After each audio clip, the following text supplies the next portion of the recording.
त्यांना वाटले, हा एवढासा बाळ एवढे मोठे पुस्तक कसे वाचेल आणि त्याचा त्याला अर्थ कसा कळेल.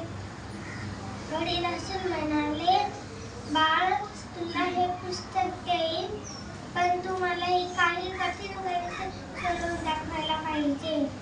बाळ लगेच तयार झाला आणि पाटी पेन्सिल घेऊन बसला. गणिते सोपी नव्हती, पण बाळ घाबरला नाही. त्याने दुपारभर कठीण गणिते सोडवली.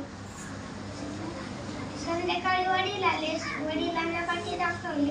वडील उत्तरे बघून आनंदाने म्हणाले, शाबास. आणि कादंबरी हा संस्कृत ग्रंथ प्रेमाने दिला. या बाळाने दुपारभर कठीण गणिते सोडवली पुस्तकासाठी.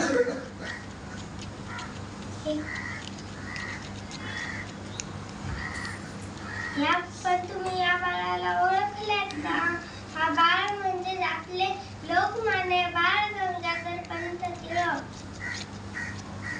लोकमान्य टिळकांचा जन्म 23 जुलै 1856 रोजी रत्नागिरी जिल्ह्यातील चिखलगाव येथे झाला. त्यांना लहानपणापासूनच सर्वजण बाळ असे म्हणत. पुढे हेच नाव रूढ झाले. त्यांचे मूळ नाव केशव गंगाधर पंत टिळक. त्यांच्या वडिलांचे नाव गंगाधर पंत टिळक. त्यांच्या आईचे नाव पार्वतीबाई असे होते. ते स्वतंत्र राहण्यासाठी खूप प्रयत्न केला.